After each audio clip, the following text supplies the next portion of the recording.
नमस्कारं सर्वेषां छात्राणां स्वागतम् अस्ति। अद्य वयं स्नातकद्वितीयवर्षस्य कक्षायां अभिज्ञानशाकुन्तलं पठिष्यामः। नमस्ते विद्यार्थियों, पिछले वीडियो में हमने यह पढ़ लिया था कि इदं किलाव्याज मनोहरं वपुस्तपः क्षमं साधयितुं य इच्छति ध्रुवं स नीलोत्पलपत्रधारया शमीलतां छेतुं मृषिर्व्यवस्यति। यह इस कोमल शरीर वाली शकुंतला को जो तपस्या के योग्य बनाना चाहते हैं, ऐसे महर्षि कण्व जो है ऐसा कार्य करना चाहते हैं मानो शमीलता को नील कमल की पंखुड़ी के अग्रभाग से काटना चाह रहे हैं। ये श्लोक हम कर चुके थे, इसके बाद का भाग हम पढ़ते हैं यहाँ पर। तो राजा कह रहा है, भवतु पादपांतरहितः एव विश्रद्धाः तावद एनाम पश्यामि तथा करोति। तात्पर्य है ठीक है, भवतु अच्छा तो ठीक है, पादपांतरहितः पादपांतरहितः यानी वृक्ष की आड़ में छिपकर ही, पादपांतरहितः वृक्ष की आड़ में छिपकर एव ही विश्रद्धाः तावद एनाम, विश्रद्धा यानी छिपकर, तावद तो मैं एनाम पश्यामी इनको देखता हूँ। शकुंतला और उसकी सखियों को मैं इस पेड़ की पीछे छिपकर, इसकी पेड़ की आड़ में छिपकर देखता हूँ। ठीक है, वृक्ष की आड़ में छिपकर भी जरा इसे विश्वस्त होकर, विश्वस्त भाव से युक्त होकर मैं रूप से मैं देखता हूँ, ऐसा ही करता है। तथा करोति, तथा करोति का मतलब है तथा करोति वैसा ही करता है, यानी पेड़ की आड़ में छुपकर देखता है। यहाँ पर गद्य है ये, इसीलिए इसमें ज़्यादा समझने की कोई ज़रूरत नहीं है। तो अब यहाँ पर शकुंतला क्या कह रही है, ये आप देखिए। शकुंतला कह रही है, सखी अनसूये एति, सखी अनसूये, हे सखी अति पिनद्धेन वल्कलेन प्रियं वदा नियंत्रितास्मि शिथिलय तावद एतत्। वो कह रही है कि हे सखी अनसूया, हे सखी अनसूया, हे सखी अनसूये अति पिनद्धेन वल्कलेन, बहुत अति पिनद्धेन यानी बहुत अत्यधिक खींचे हुए, पिनद्धेन वल्कलेन वल्कल वस्त्र के द्वारा, प्रियम वदया प्रियम वदा के द्वारा, नियंत्रिता अस्मि नियंत्रित कर दी गई हो, यानी सखी अनुसुईया कसकर बांधे हुए, बहुत जिसको कहते हैं हम कसकर, बहुत जोर से खींच करके। तो अति पिनद्धेन सखी अनुसुईया कसकर बांधे गए इस वल्कलेन, इस वल्कल वस्त्र के द्वारा, प्रियम वदा ने मुझे नियंत्रिता अस्मि, प्रियम वदा ने मुझे जकड़ दिया है, जरा इसे ढीला कर दो। किसको? जो ये वल्कल वस्त्र बांध रखा है उसके लिए यहाँ कह रहे शिथिलय ढीला कर दो, तावद एतत् इस बंधन को ढीला कर दो। अनुसूया कह रही है तह शिथिलयति, तथा शिथिलयति उसे ढीला कर देती है। इस प्रकार वह उसको जरा ढीला कर दो ऐसा कहती है, तो वो उसको ढीला कर देती है।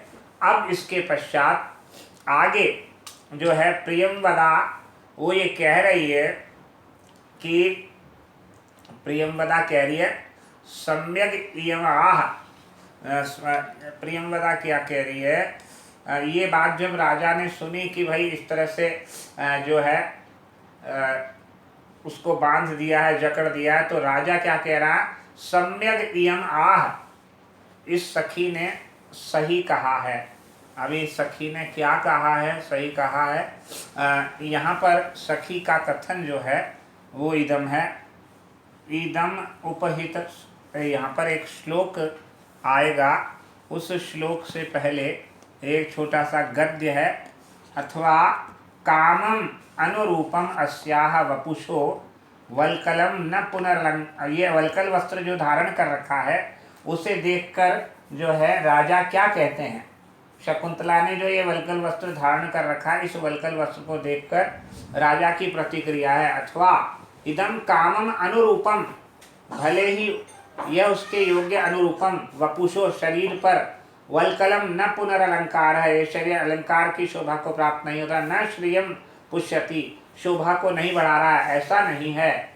यानी यह भी कह सकते हैं कि माना इसके शरीर के लिए होकर भी यह वल्कल वस्त्र अयोग्य है, किंतु अलंकार शोभा पुष्ट नहीं करता, ऐसी बात नहीं है। यानी वल्कल वस्त्र जो है शोभा का नहीं होता है, अलंकार नहीं होता है, किंतु इस शकुंतला के शरीर पर धारण होने के कारण यह वल्कल वस्त्र भी उसकी शोभा को बढ़ा रहा है, शकुंतला की शोभा को पुष्ट कर रहा है, बढ़ा रहा है। क्यों बढ़ा रहा है? कुतः, कुतः मतलब क्योंकि। अब क्योंकि ये उसकी शोभा को बढ़ा रहा है, क्योंकि अब ये यहाँ पर क्योंकि अगर बोल दिया है तो इसके पश्चात क्या है कि एक श्लोक प्रारंभ होगा। वल्कल वस्त्र पहने हुए शकुंतला का वर्णन इस श्लोक में किया गया है। क्या किया गया है ये देखिए, यहाँ पर इतना ध्यान दीजिएगा कि वल्कल वस्त्र जो है धारण कर रखा है, पेड़ की छाल के वस्त्र शकुंतला ने धारण कर रखे हैं, और वल्कल वस्त्रों में वह किस प्रकार की लग रही है उसका वर्णन इस श्लोक में किया गया है। उसकी शोभा और बढ़ रही है, कम नहीं हो रही है। सरसिजमनुविद्धं शैवलेनापि रम्यं मलिनमपि हिमांशोर लक्ष्म लक्ष्मीं तनोति इयमधिकमनोज्ञा वल्कलेनापि तन्वी किमिव हि मधुराणां मंडनं नाकृतीनां। वापस से देखेंगे। सरसिजमनुविद्धं शैवलेनापि रम्यं मलिनमपि हिमांशोर लक्ष्मीं तनोति इयमधिकमनोज्ञा वल्कलेनापि तन्वी किमेव हि मधुराणां मंडनम नाकृतीनां। ये कह रहे हैं शिवार जो होता है, सरसिजम वो कमल होता है, शैवलेनापि रम्यम जो कमल होता है, शिवार से युक्त होने पर भी, शिवार से संबद्ध जुड़ा हुआ होने पर भी, शैवाल से जुड़ा हुआ होने पर भी कमल सुंदर ही होता है। शैवलेनापि रम्यम यानी शिवार से युक्त होते हुए भी कमल की सुंदरता कम नहीं होती, बल्कि वह और भी अधिक सुंदर लगता है। फिर हिमांशोर लक्ष्म लक्ष्मीं तनोति, और जो चंद्रमा का कलंक है वह कलंक होने पर भी चंद्रमा की शोभा को हिमांशोर लक्ष्म लक्ष्मीं तनोति, चंद्रमा की शोभा को बढ़ाता ही है। कलंक काला होने पर भी वह चंद्रमा की जो है सुंदरता को और अधिक बढ़ाता है, कम नहीं करता। हिमांशोर लक्ष्म लक्ष्मीं तनोति, चंद्रमा की शोभा को और अधिक बढ़ा देता है। तीसरा है इयम अधिकम अनोज्ञा वल्कलेनापि तन्वी, यह कोमल शरीर वाली शकुंतला, तन्वी यह कोमल शरीर वाली शकुंतला वल्कलेनापि, वल्कल वस्त्र धारण करके भी इयम अधिकम अनोज्ञा और अधिक सुंदर लग रही है, कमनीय लग रही है। और फिर आगे चौथी पंक्ति में एक बात कही है, किमिव ही मधुराणाम मंडनम नाकृतीनाम, भला कौन सी वस्तु है जो मधुर शरीर वालों पर भूषण नहीं बन जाती, यानी शोभा नहीं देती। यानी स्वभाव से सुंदर जो व्यक्ति होता है उस पर कोई भी वस्तु होती है वो और अधिक सुंदरता उसकी बढ़ा देती है। तो इसलिए लिखा है किमेव ही मधुराणाम मंडनम नाकृतीनाम, सुंदर आकृति वाले मनुष्यों के लिए कौन सी वस्तु आभूषण नहीं बन जाती, अर्थात सभी कुछ उनके लिए आभूषण के समान होता है। देख लीजिए, वापस से करते हैं इसको। सरसजमनुविद्धं शैवलेनापि रम्यं मलिनमपि हिमांशोर लक्ष्मीं तनोति इयमधिकमनोज्ञा वल्कलेनापि तन्वी किमिव हि मधुराणां मंडनं नाकृतीनाम्। अन्वय करेंगे शैवलेन अपि अनुविद्धं सरसिजं रम्यं भवति, अर्थात शिवार से भी अनुविद्धम युक्त होने पर भी सरसिजम कमल रम्यम एव भवति, सुंदर ही होता है। लक्ष्म कलंक मलिनमपि कलंक काला होने पर भी जो है हिमांशोह लक्ष्मी, चंद्रमा की शोभा को तनोति और अधिक बढ़ा देता है।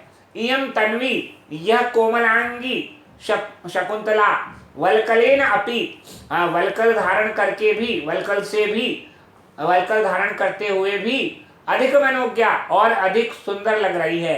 किमे वही मधुरा नाम आकृति नाम, भला कौन सी किमे वही मधुरा नाम आकृति नाम, मधुर आकृति वालों के लिए मधुर शरीर वालों के लिए, सुंदर शरीर वालों के लिए, मंडनम न, कौन सी वस्तु उनके लिए आभूषण नहीं होती, सभी कुछ उनके लिए तो आभूषण होता है। सुंदर व्यक्ति कुछ भी पहन ले बहुत अच्छा ही लगता है उस पर।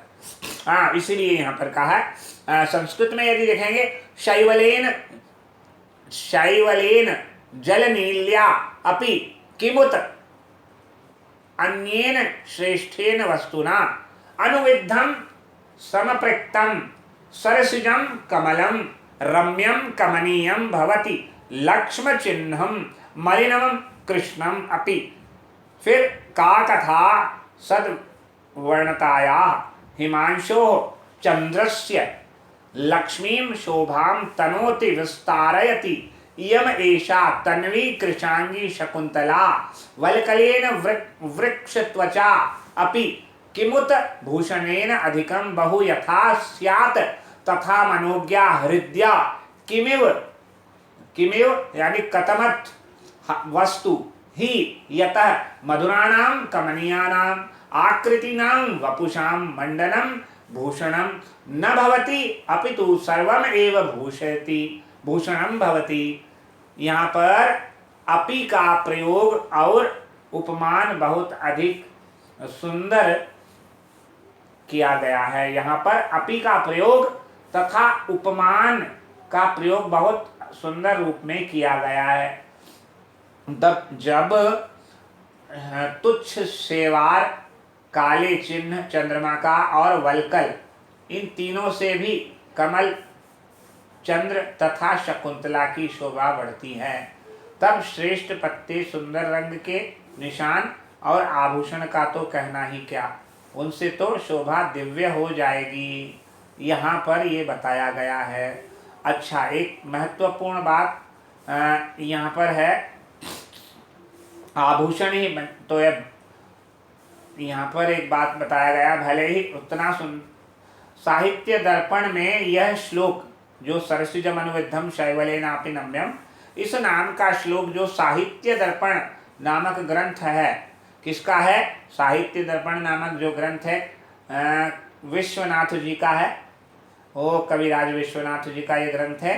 तो विश्वनाथ जी का साहित्य दर्पण में इस श्लोक को माधुर्य गुण के अंतर्गत उदाहरण के रूप में प्रस्तुत किया गया है।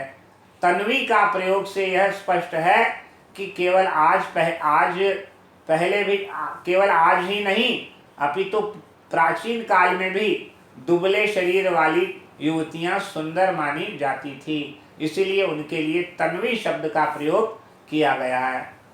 ठीक है, तन्वी। आगे यहाँ पर है वस्तु प्रत्युत। आगे एक बात और बता देते हैं, यहाँ पर सोचने में यही यहाँ पर एक महत्वपूर्ण बात यह है कि हाँ, याद आ गई, कृत्रिम प्रसाधन की अपेक्षा रमणीय व्यक्तियों को नहीं होती, यानी कृत्रिम सजाने की वस्तुओं की अपेक्षा उनकी आवश्यकता रमणीय व्यक्तियों को नहीं होती। यानी तात्पर्य यह है, जो स्वभाव से सुंदर होते हैं उन्हें किसी और सौंदर्य प्रसाधन की आवश्यकता नहीं होती है। जिस प्रकार शकुंतला ने यहाँ पर मात्र वल्कल वस्त्र धारण कर रखे हैं तो भी उसकी सुंदरता कम नहीं हो रही है, बल्कि उसकी सुंदरता और अधिक बढ़ ही रही है। अब यहाँ पर आपको कुछ शब्दों का जो है विग्रह और वो बता देते हैं, जिससे आपको ये श्लोक समझने में आसानी होगी। अनुविद्धम, अनुविद्धम का मतलब है मिला हुआ, जुड़ा हुआ। शैवाल यानी शैवाल, सिवार। लक्ष्म मतलब चिन्हम, लक्ष्म मतलब चिन्हम। मनोज्ञ मतलब मनोहर, सुंदर। ठीक है, जो मन को अपनी ओर आकर्षित करे, हरण करे, वो मनोहर। अच्छा, तन्वी दुबले और पतले, दुबले पतले अंगों वाली। सरसिजम, सरस, सरसी, सरसी जाता है इति सरसिजा, सरसी।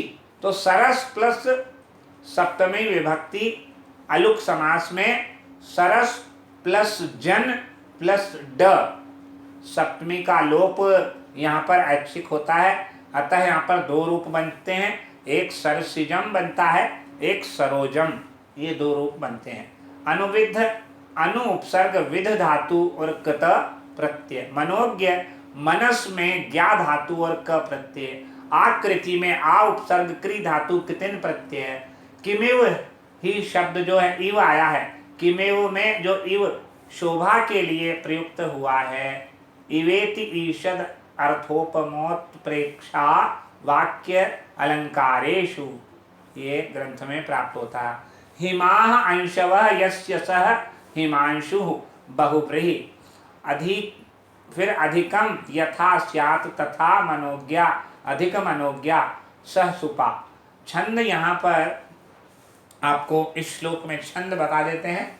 प्रस्तुत छंद में, प्रस्तुत श्लोक में मालिनी नामक छंद का प्रयोग किया गया है, मालिनी छंद का प्रयोग किया गया है। न न म य युतेयम मालिनी भोगी लोकई, मालिनी एक ऐसा छंद है जिसके प्रत्येक चरण में 15 वर्ण होते हैं और वे 15 वर्ण क्रमशः नगण नगण मगण यगण यगण के क्रम से होते हैं और 8 एवं 7 मात्राओं पर यति होती है। मालिनी भोगी 8, लोकई 7 मात्राओं पे, 8 और 7 मात्राओं पर यति होती है। अच्छा, अलंकार की बात करते हैं। मालिनी नामक छंद है इसमें, और अलंकार जो है प्रति वस्तु उपमा अर्थांतर न्यास, और यहाँ पर ये दो अलंकार प्राप्त होते हैं, एक तो प्रति वस्तु उपमा और एक अर्थांतर न्यास अलंकार। प्रति वस्तु वाक्य, ये मैंने आपको अर्थांतर न्यास का लक्षण पहले बताया जा चुका है। सामान्यम वा विशेषो वा तदन्येन समर्थ्यते यत्र सो अर्थांतर न्यास साधर्म्येन इतरेण वा, जहाँ सामान्य का विशेष से या विशेष का सामान्य से समर्थन किया जाता है वहाँ अर्थांतर न्यास अलंकार होता है। यहाँ पर अर्थांतर न्यास चतुर्थ चरण में सामान्य से विशेष का समर्थन किया गया है, तो यहाँ पर अर्थांतर न्यास अलंकार का प्रयोग किया गया है। और मालिनी नामक छंद का भी प्रयोग यहाँ पर किया गया है। अगला श्लोक हम अगले वीडियो में करेंगे, अगला गद्यांश। तब तक यहीं विराम देते हैं। नमस्कार, धन्यवाद।